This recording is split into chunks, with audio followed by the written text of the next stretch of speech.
Assalamualaikum warahmatullahi wabarakatuh. Selamat sore dan salam sejahtera bagi kita semua. Hadirin yang berbahagia, pertama-tama tidak henti-hentinya kita menyampaikan puji syukur kehadirat Allah Subhanahu wa taala, Tuhan yang Maha Esa, yang selalu dan senantiasa menganugerahkan baik itu kesehatan, kekuatan, dan semangat bagi kita semua, terutama dalam kondisi penanganan dan pengendalian COVID-19 ini. Hadirin yang berbahagia, izinkan pada kesempatan ini saya menyampaikan situasi terkini perkembangan COVID-19 di Kabupaten Sukamara sebagai berikut.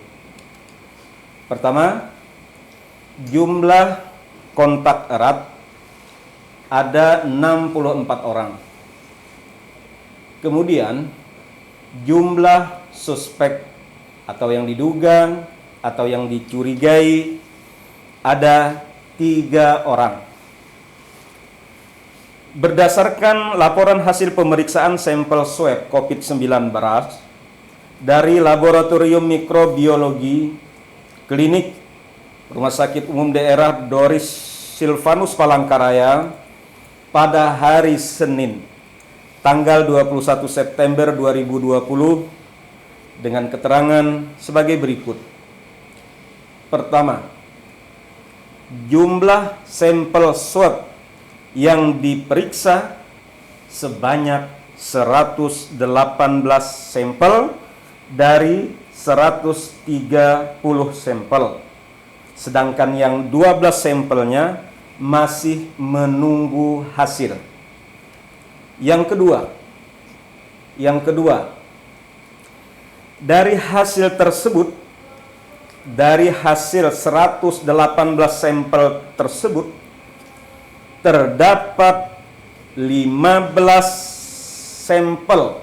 Sekali lagi, terdapat 15 sampel dinyatakan positif COVID-19.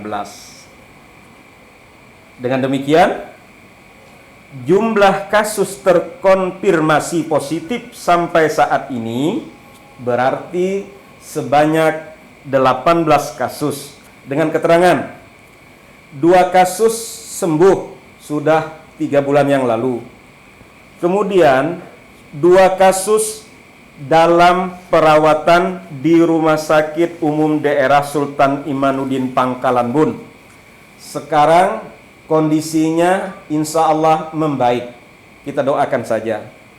Sedangkan 3 kasus dengan gejala ringan, jadi 3 kasusnya hanya gejala ringan, kemudian 11 kasus orang tanpa gejala. Sekarang ini dilakukan isolasi mandiri dalam pengawasan protokol ketat. Saudara-saudara hadirin yang berbahagia, barangkali bertanya, kenapa tidak dibawa ke rumah sakit atau kenapa tidak dibawa ke BPG? Ini edisi terbaru, edisi kelima dari Menteri Kesehatan telah mengatur bahwa OTG, orang tanpa gejala yang positif dan gejala ringan, cukup diisolasi mandiri di rumah saja. Tapi ketentuannya memang pengawasan ketat, komitmen ketat, dan tidak akan berjalan dan bepergian sesuai dengan instruksi dan petunjuk tim gugus.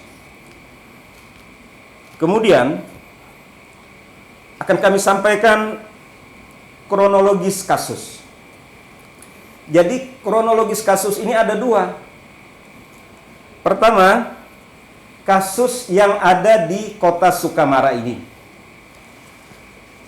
Kronologis kasus ini masih terus dalam proses tracing atau penelusuran, pelacakan oleh tim survei Dinas Kesehatan Kabupaten Sukamara bekerjasama dengan tim survei dari Puskesmas Sukamara.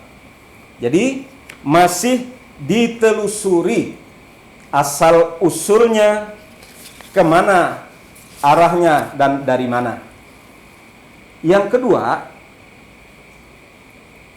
dari ini ada kasus juga di Jelai, di Kuala Jelai, bahwa keluarga yang bersangkutan sebenarnya tidak pernah melakukan perjalanan keluar daerah selama 6 bulan. Ini anak pesantren. Namun, pada saat akan melakukan perjalanan untuk kembali ke pondok pesantren, itu di Banjarmasin, setelah dilakukan rapid test, ternyata hasilnya reaktif. Dengan hasil reaktif ini, selanjutnya dilakukan pemeriksaan swab yang dilaksanakan pada tanggal 17 September 2020. Kemudian, pada tanggal 21 September 2020, diperoleh atau keluarlah hasil pemeriksaan dari Laboratorium Mikrobiologi Klinik Rumah Sakit Umum Daerah Dr. Doris Silvanus Palangkaraya, bahwa salah satu anggota keluarga tersebut juga hasilnya positif COVID-19.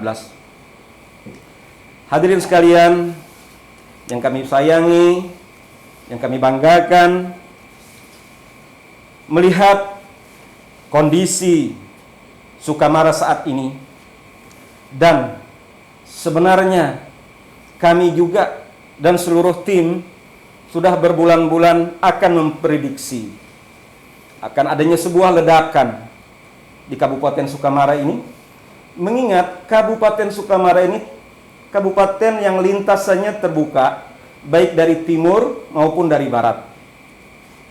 Maka perlu saya sampaikan dan saya tegaskan beberapa hal sebagai berikut. 1.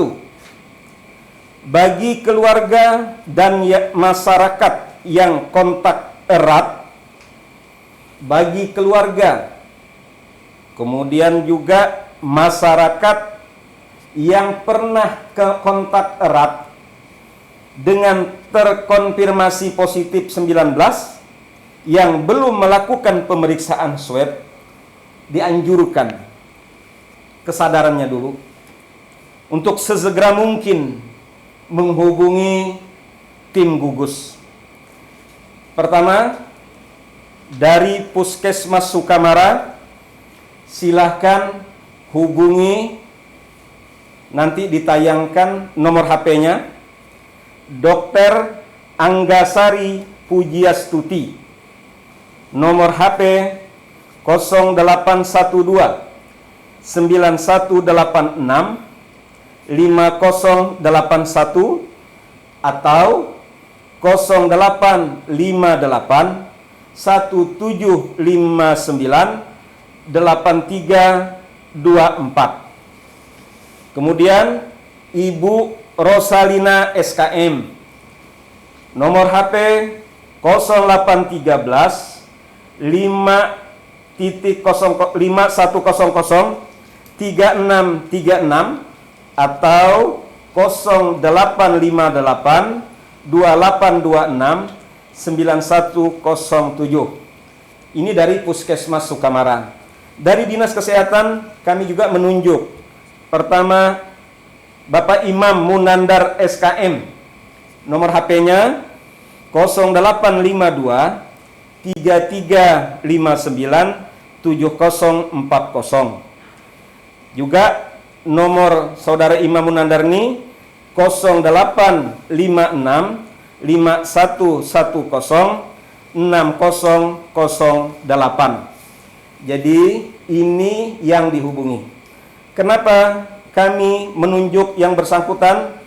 Karena sudah banyak yang menelpon kami untuk minta di swab karena terlalu erat berhubungan dengan terkonfirmasi positif. Oleh sebab itu, kami menyiapkan yang bersangkutan dengan nomor HP-nya untuk dihubungi. Bapak Ibu sekalian yang kami hormati, sejak pertama ini pada saat yang pasien yang nomor 3 positif yang kita bawa ke Pangkalan Bun, saya yang pertama-tama minta di swab. Kenapa? Saya supaya tahu, supaya cepat mengetahui. Ternyata di swab itu tidak lebih dari setengah menit. Rasanya agak geli-geli, ya.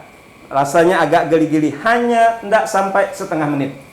Nah, akhirnya ada juga keponakan saya yang umur 4 tahun minta di swab juga. Jadi intinya daripada di rapid, kita langsung di swab. Ininya hasilnya cukup jelas. Mungkin Bapak Ibu hadirin sekalian bertanya, jadi keluarga kami yang 14 orang ini, yang sekitar 4 orang yang sakit merasakan sejak awal September di sekitar tanggal 4 itu memang ada demam-demam, ada rasa pegal, flu, ada batuk, bahkan ada yang asma.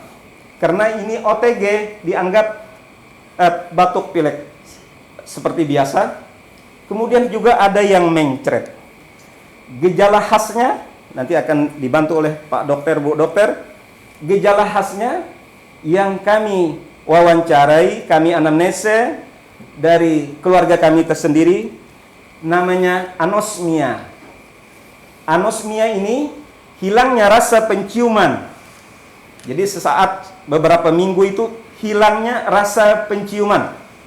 Jadi mau mencium sesuatu ini apa? Itu hilang rasa penciuman.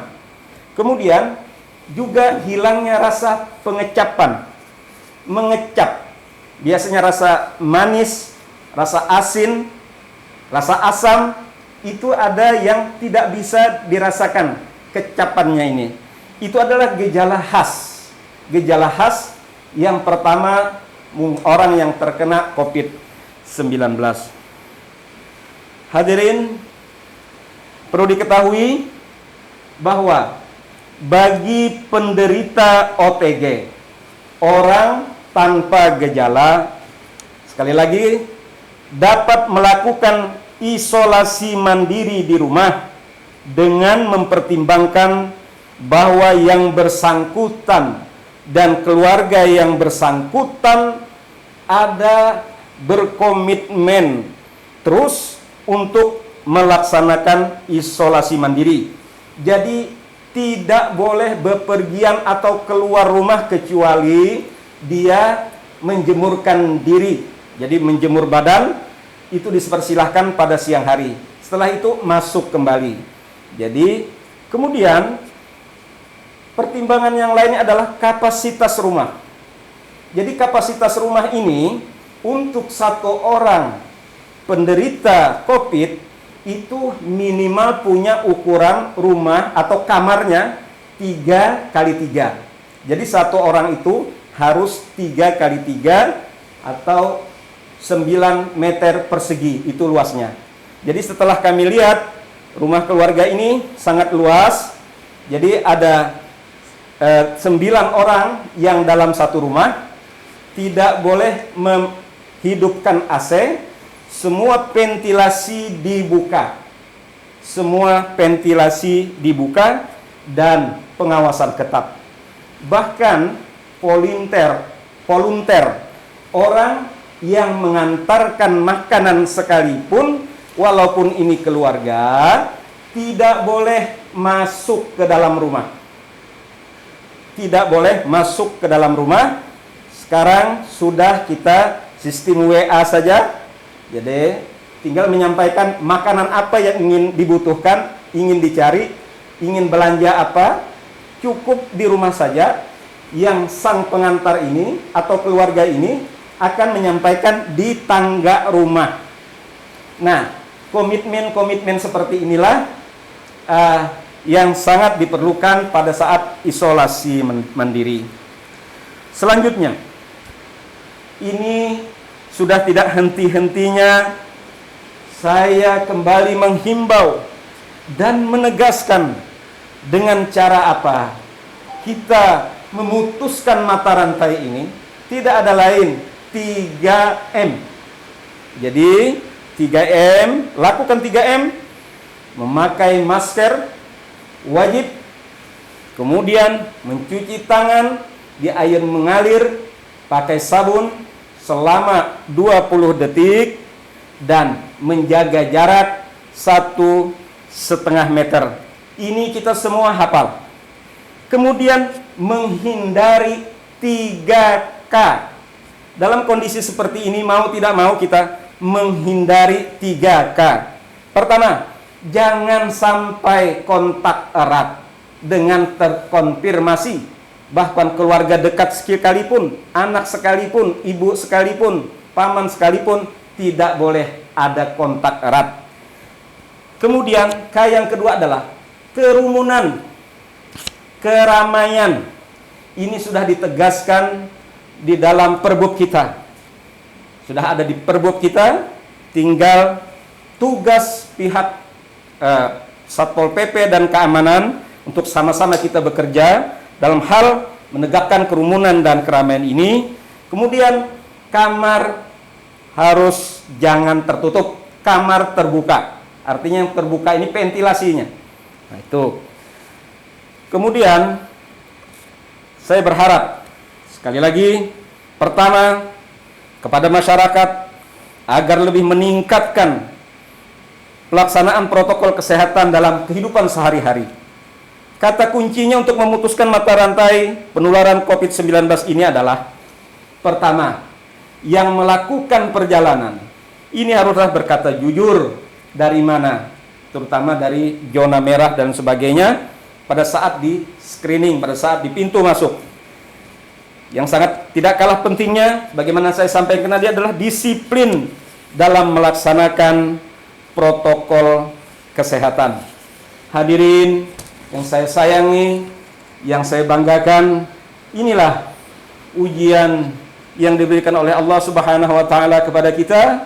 Dan akhirnya perkenankan saya menyampaikan ucapan terima kasih dan penghargaan yang setinggi-tingginya kepada semua pihak yang telah membangun kebersamaan dan persaudaraan dalam perjuangan menghentikan pandemi COVID-19 ini, dengan tetap disertai doa kepada Allah Subhanahu wa taala, Tuhan yang Maha Esa, untuk selalu dan senantiasa memberikan kesehatan dan kekuatan kepada kita semua, khususnya masyarakat Kabupaten Sukamara dan kepada seluruh gugus tugas, termasuk para relawan dengan ikhlas telah berkiprah dalam upaya menuntaskan pandemi COVID-19 ini, terkhusus untuk teman-teman kami dari tenaga kesehatan, dokter, perawat, dan semuanya.